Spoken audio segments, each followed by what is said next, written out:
Ladies and gentlemen, please take your seats. The show is about to begin. Audio Jungle. Audio Jungle.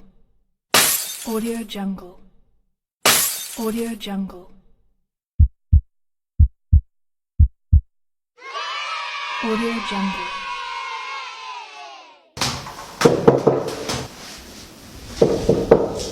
All right.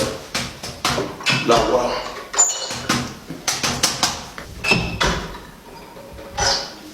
Baba no wa.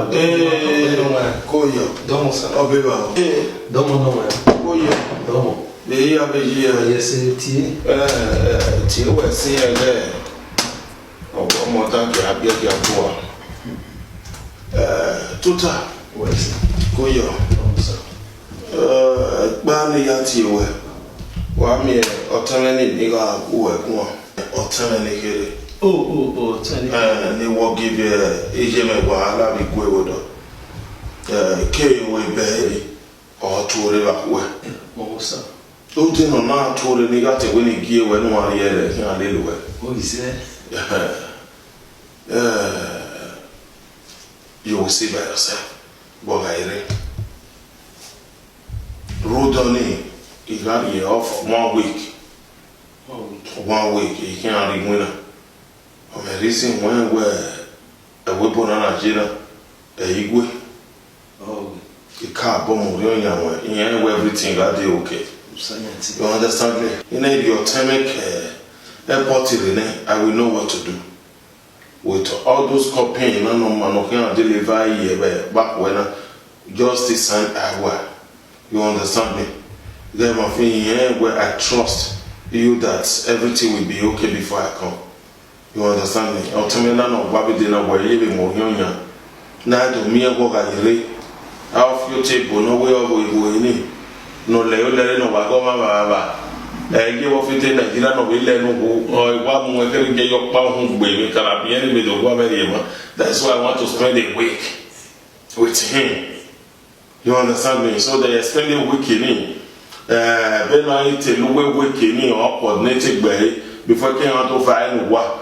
So that no why when a copy boy tinny no ya profit game boy or walk it up.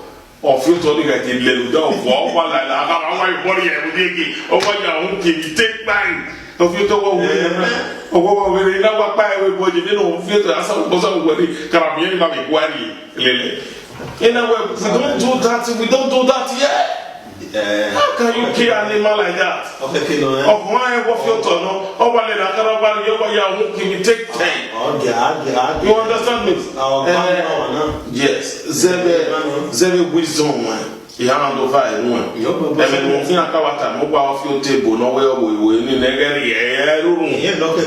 Negari room, Yakim, you may let what we copy, really. Oh, walking our by. Where did they want it? The name to ballot by a Sam, Gouverna, over here, very buff your talk.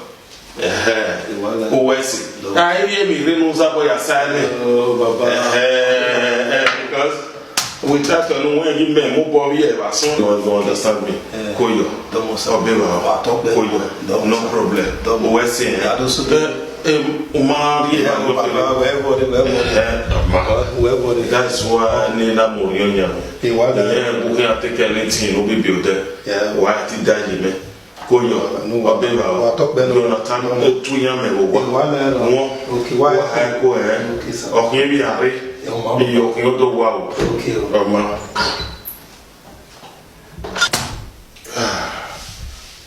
I read, thank God. But how am I going to do with this boy? To come, number one, how am I going to treat this boy? That he will understand that this is not village.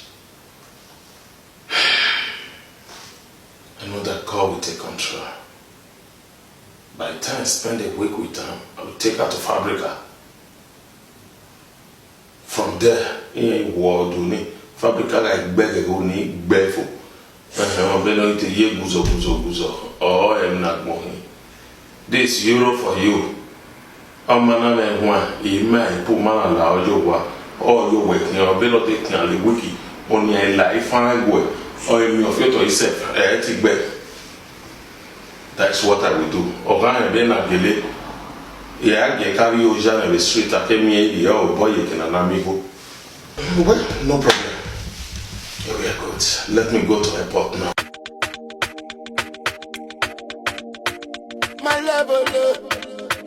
My level up. It's back. Maybe today I don't get nothing, but tomorrow I go get something. And I go buy the motor for mama.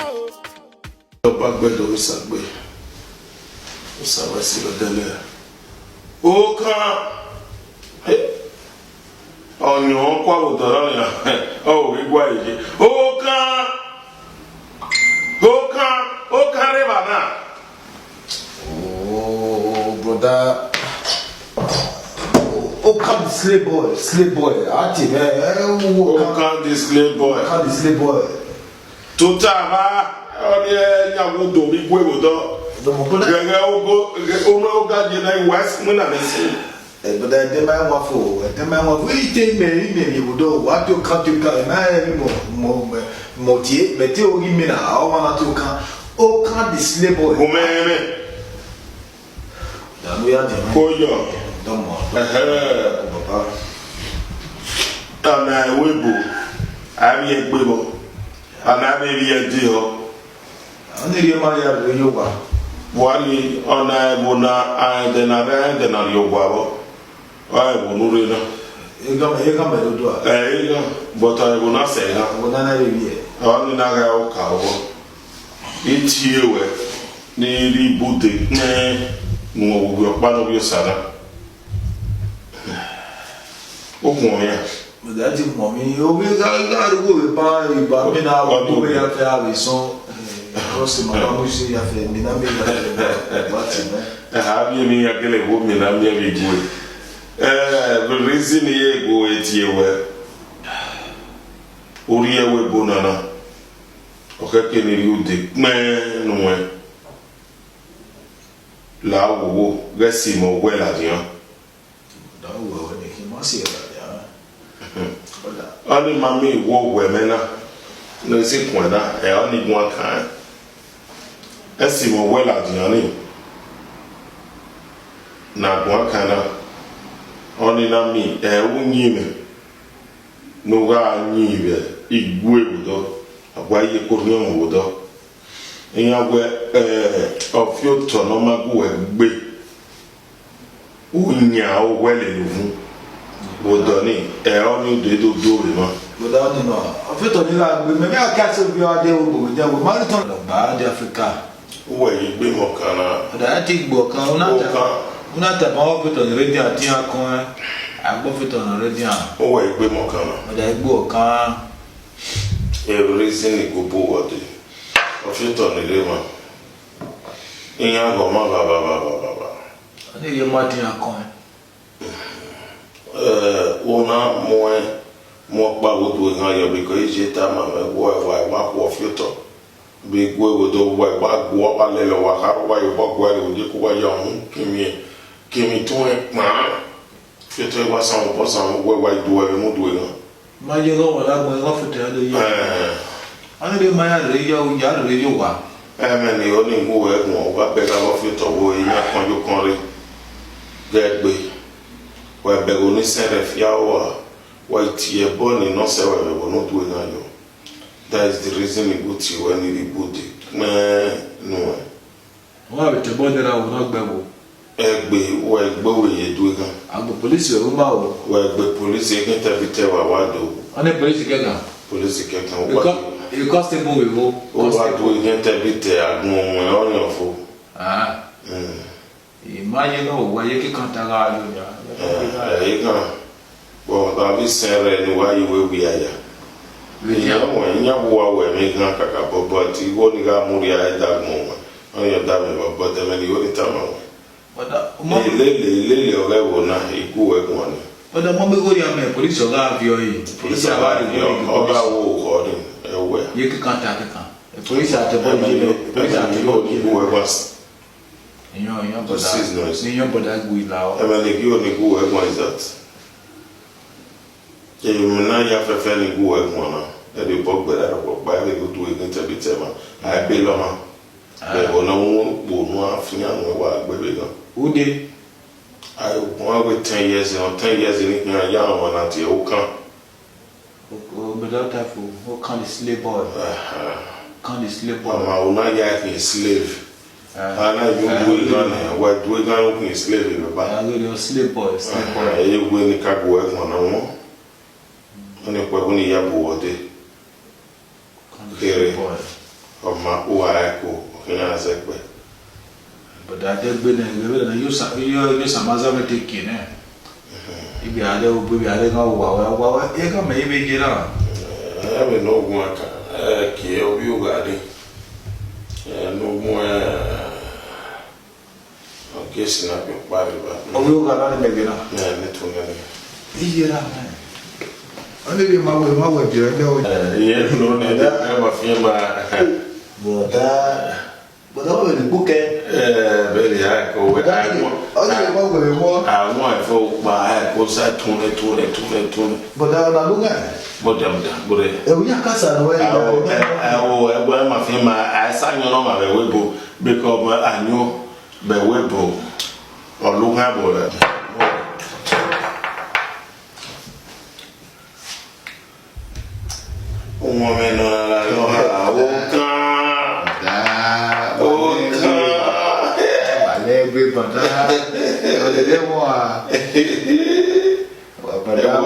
Paprika, I would do never. Only I boy, give out and I go. Why can I get that? That will be all get 80 years. Come out where Kayana will move I'm a film, I was well, if I ever now, Miss Pogi Baba. oh, Bassan, you're a webo. But You had to add over getting one for you know what they do what it young. dear.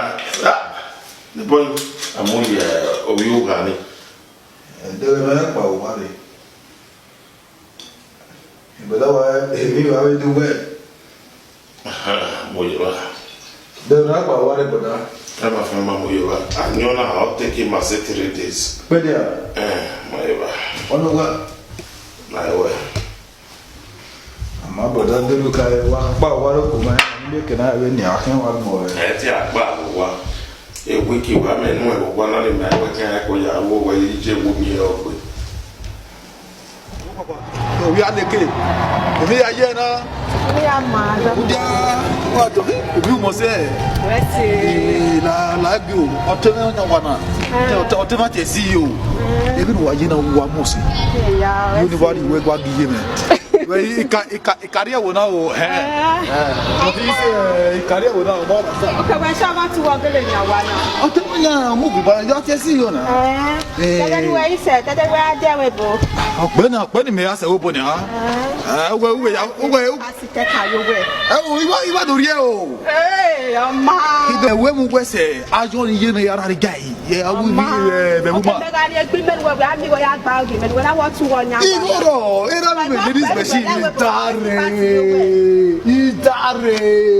you don't still carry again. Rock career. we live on not Rock career. Okay, but you work here. Gẹ́gẹ́ Professor Idu. Àbí àpálí wí nànú. Ṣẹ́gẹ́ ààrẹ. ọ̀pá yan ọmọ bí ọ̀pá náà dáadé. Àpálí wí nà kí ànú pálí wí nà. Professor Idu. Omi oye tẹ́kù ọ̀bí àpẹ́sọ́ bọ̀lẹ̀. Ọtí ìrànà mi pa bá. Akí ọ̀bí àlekè. Ẹ̀rọ ọ̀bẹ̀lá. Ẹ̀rọ àti bàbọ̀ yóò ẹgbẹ́. Ẹ̀rọ àti bàbọ̀ yóò ẹgbẹ́. Wọ́n yá mẹ́gẹ̀ gbé. Irresponsible. Bẹ́ẹ̀ irresponsible ọ̀dà fẹ́sìkò mọ̀dà. Wẹ́dẹ́ Professor Idu. My way, I tell you, see you. If you go away by a carry one yaka, and I will, man. No boy. So, but I'll not be out of your pomade. We don't enough to say, oh, you don't know. So, but you know, we do. We have our what? Never know. I never been a woman. We will be quick.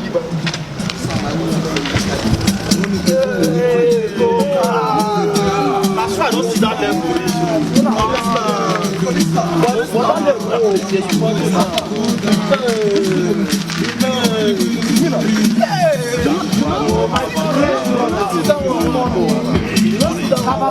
I come this place this morning. All these pastors self. Bro, today is Sunday. Pastor, wetin dey sup? Today is Sunday. You're supposed to be in church. Pastor, wetin dey sup? Hello, I'm only listening to this man want to talk. This man, let's say this man from Amalia. Amalians, what is Malians? That is the word of man. Never hear He latest Malians. You never never hear to give your life to Christ because salvation is very clear. I don't know The only of the Lord is me and my dear brother. Like I don't hear you open this pastor. So I'm not going to say what you give your life to Christ. Pastor say What you are doing now? What you are supposed to be doing? how you dey with me? Fresh I give you bro. God, make a lot of man on a pastor. Doesn't the pastor for area. I don't want to be a pastor. So now so they disturb everybody. The last time when my girl come, now so you just come. Now you can go back. But now so they spend for show. Pastor, they say they don't want to go to church. Where they go? Pastor, they go. He go forgive. He don't forgive me. And also you also will forgive. Chief, yes, like I used to. And they see the pastor the deep and Yes, like I used to. I'm going to give you something now. Oh boy, give you something serious.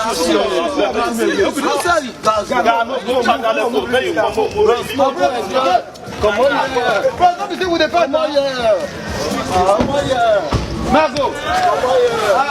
I believe pastor make preach on. Bro, don't be so. We be one.